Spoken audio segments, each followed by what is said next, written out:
Hola para todas, bienvenidas a un nuevo programa de Sin Fronteras de Envigados Televisión con la realización de diversas comunicaciones. La vez pasada estábamos hablando y decíamos que nos gustaría seguir con la ley de extranjería y en este nuevo programa vamos a conversar sobre residir en España. Vamos a seguir conversando con Víctor Andrés García Dopicó, un especialista en la ley de extranjería, un abogado que lleva un recorrido amplio en esta temática. Y nuevamente te damos la bienvenida, Víctor. Gracias por seguir con nosotras. Gracias a ustedes por volverme a invitar.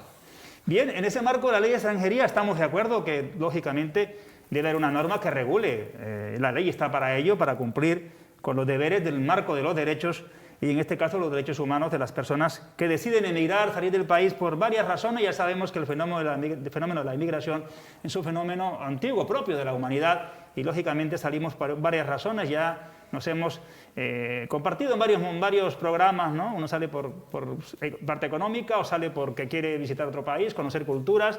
También uno emigra porque, lógicamente, la situación del país donde uno vive está complicada, tanto en conflictos armados o por violencia de género o por delitos de odio, como también por delitos de la diversidad sexual. Mucha gente viaja por estas razones y queremos compartir con ustedes, con la venia de Víctor, algunos elementos básicos. Aquellas personas que quieran venir a España, que quieren venir a Europa, en el cual algunos elementos básicos, como digo, para que los tengáis en cuenta cuando decidáis viajar y, lógicamente, priman los derechos humanos de las personas ante cualquier cosa. Víctor, quería preguntarte, tú que tienes experiencia en esto, ¿cuáles serían esos elementos básicos, ¿no?, de una persona que decide de América Latina, de África o de Asia venir a España?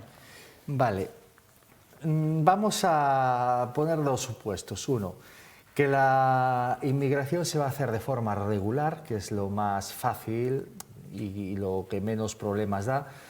Y después analizaremos el supuesto de que, por las razones que sean, pues tiene que venirse de forma abrupta. No vamos a llamarle de forma irregular, vamos a llamarle de forma abrupta. Me parece eso interesante. Después, una vez que lleguemos aquí, podemos quedar de forma irregular o podemos buscar la manera de regularizar el asilo, el refugio, lo hablaremos después. Bueno, vamos a empezar por la forma regular o no abrupta. Si el legislador me escucha, copiará estos términos en la nueva ley de extranjería, pero no caerá esa breva. Estamos haciendo ahí, como decía la vez pasada, un decreto real para que lo incorporen a la ley de extranjería, ¿no? Debiéramos sugerir un real decreto ley, efectivamente, un real decreto ley para cambiar cosas. Pero bueno, vamos allá.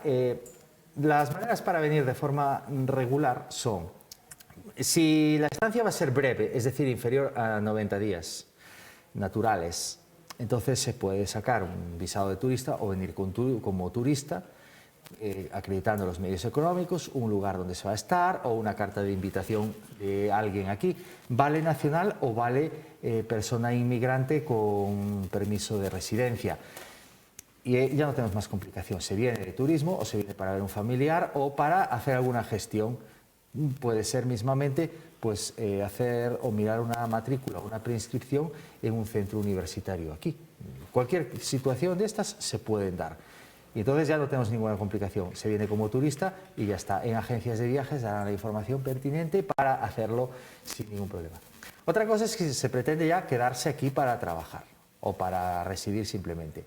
Podemos hacerlo mediante una solicitud de reagrupación familiar, es decir, alguien que está aquí puede traer a sus hermanos, a sus padres, etcétera, personas familiares que dependan directamente, hijos, por ejemplo, que dependan directamente de él y que esa persona desde aquí pues le está mandando recursos para allá, pues los justificantes de la transferencia o de los giros postales de dinero, etcétera. Con eso se puede solicitar la reagrupación familiar. Es un permiso solamente de residencia, no es de trabajo.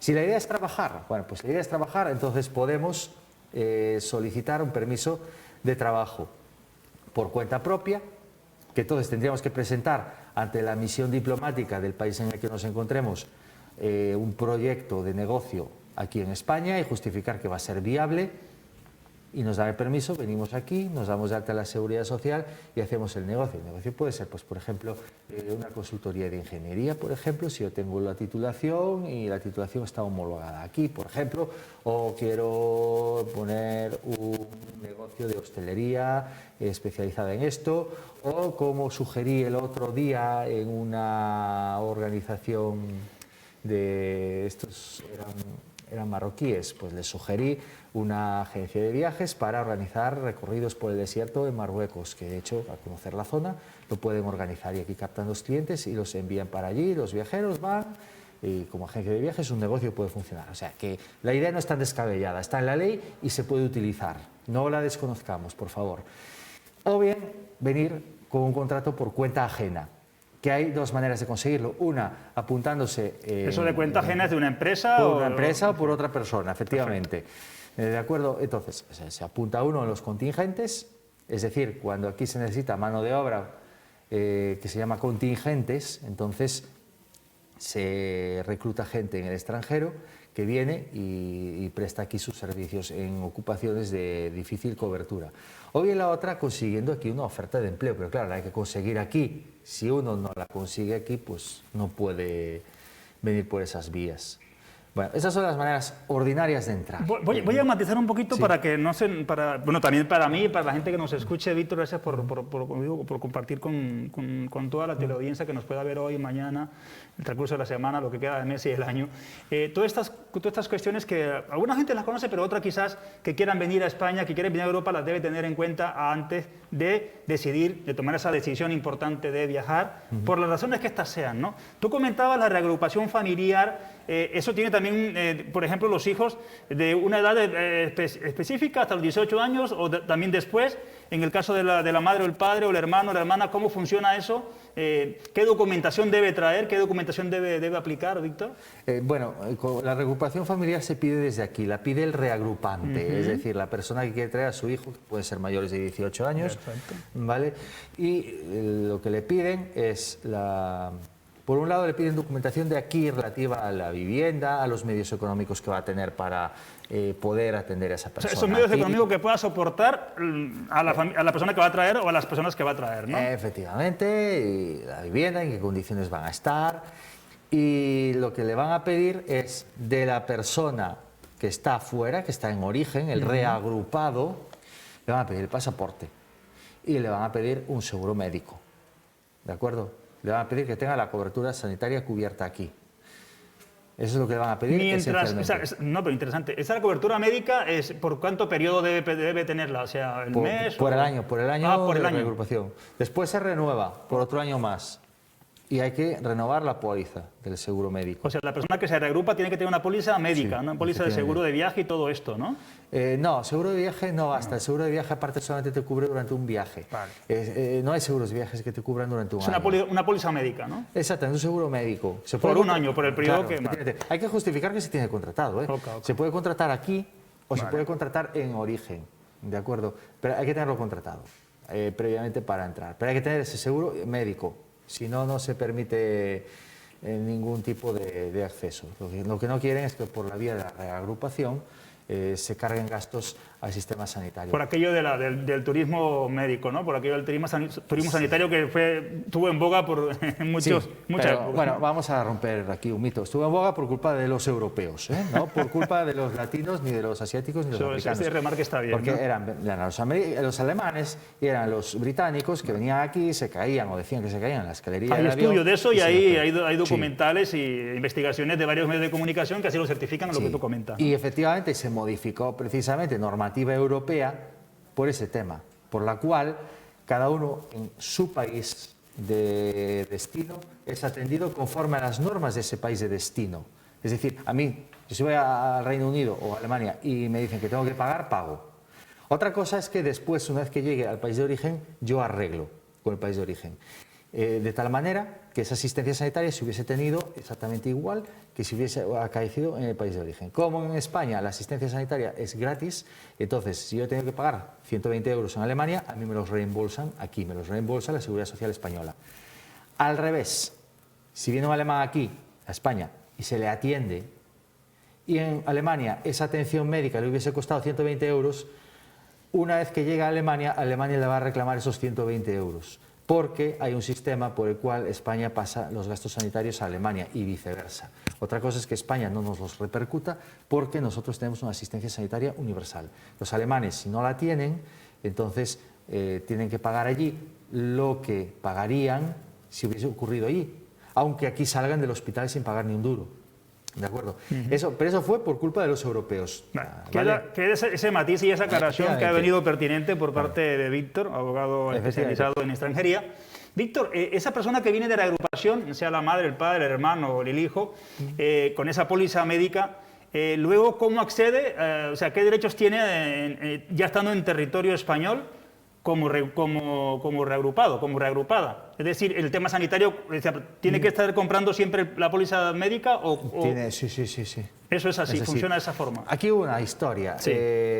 Yo gané un juicio a la Seguridad Social que le denegaba la asistencia sanitaria a una persona reagrupada, en la que la Seguridad Social alegaba que ella, por el mero hecho de contar con un permiso de residencia por reagrupación, ya tenía implícito el seguro médico, por lo tanto no tenía que tenerlo cubierto por el sistema público. Y yo dije que me parecía muy bien, pero que ella que tenía derecho a la asistencia sanitaria porque en Aragón se le había prestado y en Galicia, que era donde había venido, se le tenía que seguir prestando. Entonces yo gané el juicio e incluso la magistrada que nos tocó citó una sentencia del Supremo de un supuesto parecido en el que se le daba. ¿Qué pasa? La Seguridad Social recurrió, el Tribunal Superior de Justicia de Galicia nos dio la razón y siguió recurriendo y fue al Supremo.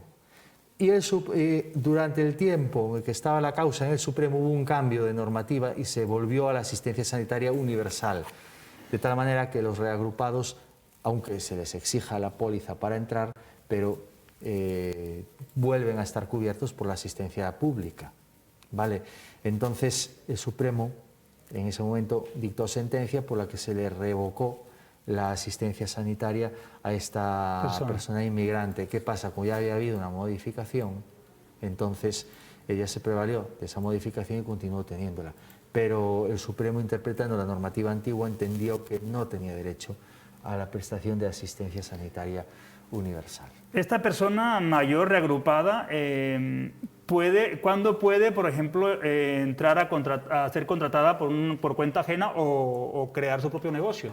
A partir del segundo año. A partir del segundo año, la persona reagrupada mayor ya puede ser contratada por cuenta ajena. Sí, o montar su negocio. O montar su negocio, ya puede acceder a un permiso de residencia ordinario. ¿Vale? También es cierto que durante la reagrupación podemos utilizar la reagrupación como un título para estancia aquí. Y durante ese tiempo, pues modificar el permiso de residencia. Es decir, bueno, llevo ya 9 meses aquí, pero yo tengo una titulación en origen, en el país de origen, la reconozco aquí y solicito un permiso de residencia para montar un negocio aquí con apoyo en esa titulación. Pues, por ejemplo, porque he hecho podología en el país de origen, me la han reconocido y convalidado aquí, o a lo mejor me la convalidaban todas menos 2 materias que me las he sacado aquí y ahora pues solicito el permiso de residencia. Se puede hacer tranquilamente, ¿vale? Estos permisos de residencia se pueden solicitar aquí, en destino. Lo normal es traerlos de origen, pero se pueden solicitar de destino. Voy a hacer un supuesto, y que eso es una perogrullada, Víctor.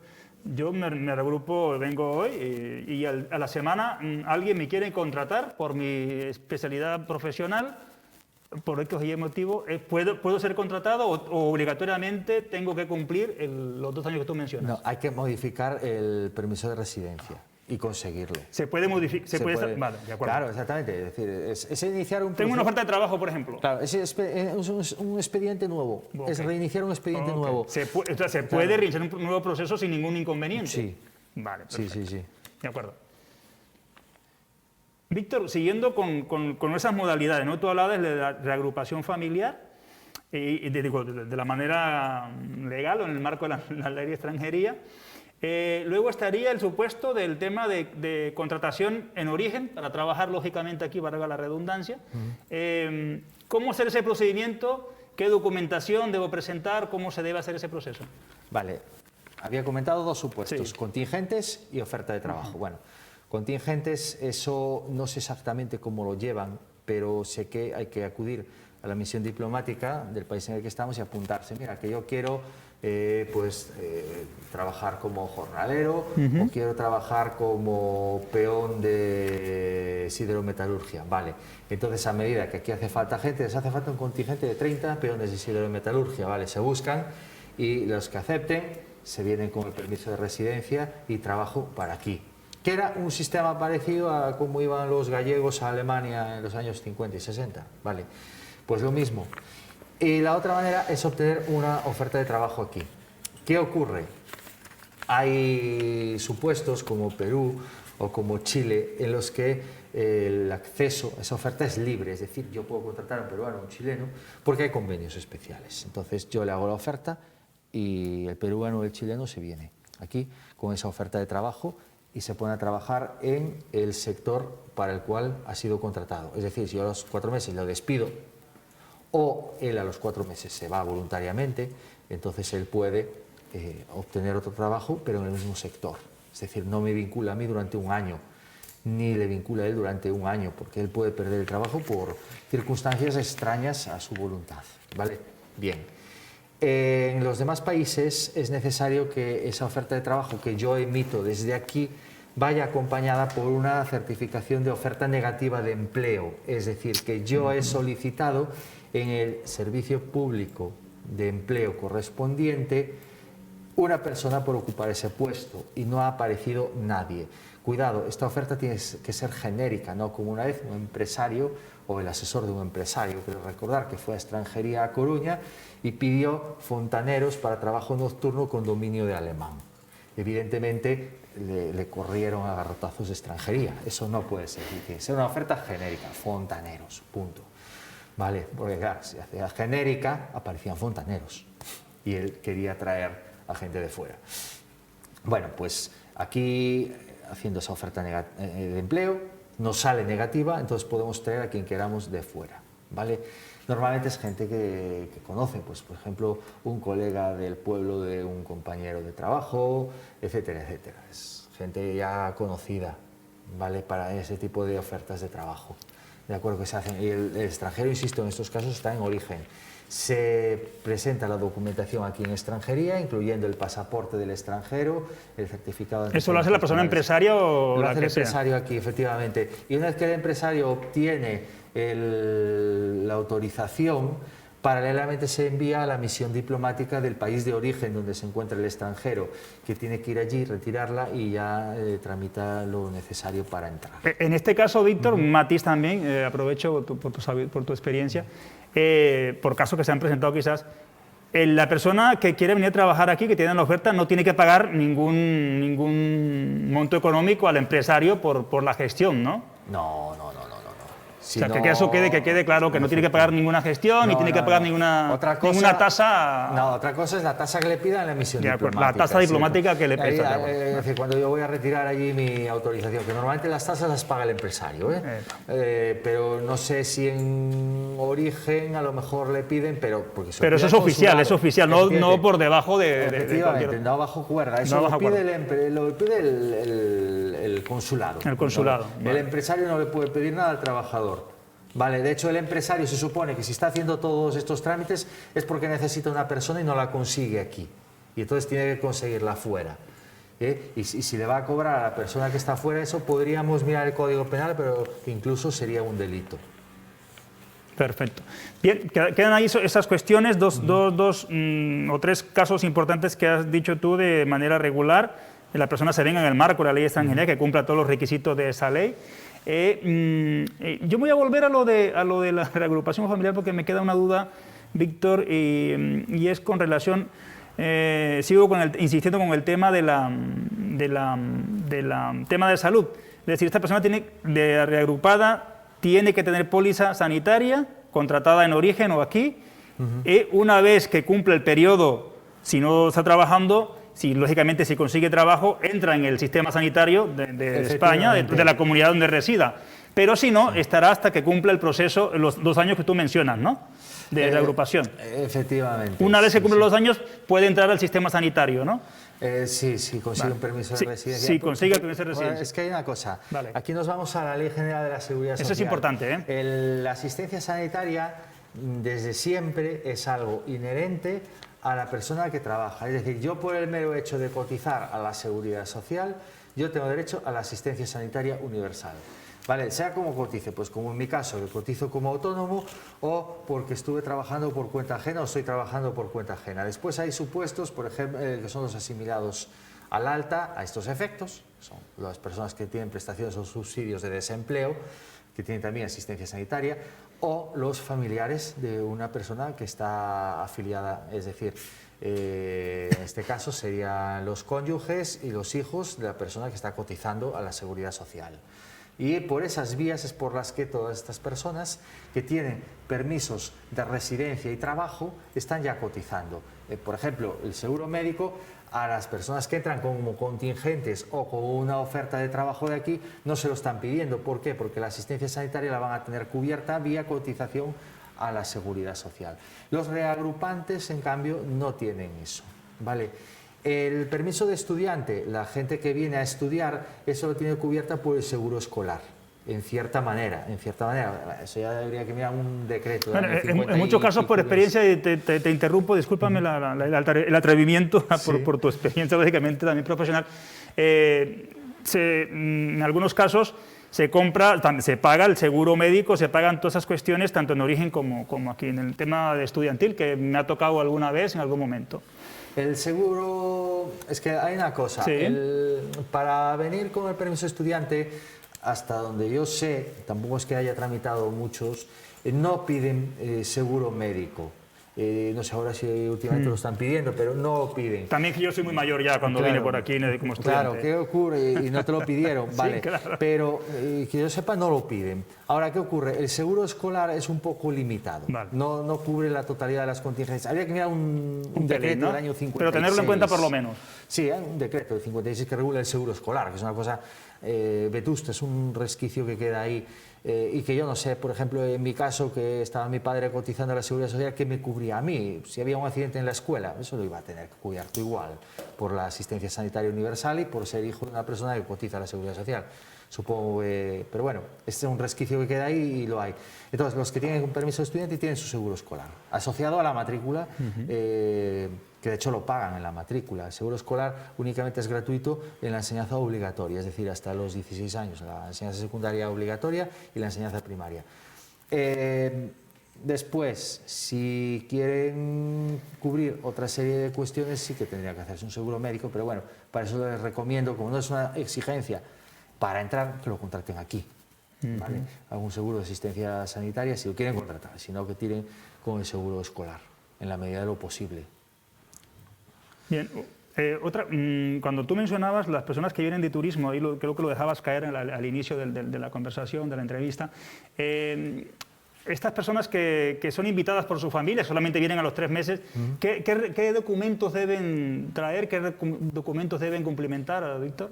Pasaporte y visado, nada más. Y después acreditar medios económicos. Dependiendo de cada país, ¿no? De cada región también donde venga, habrá que matizar también eso, ¿no? Porque creo que es importante.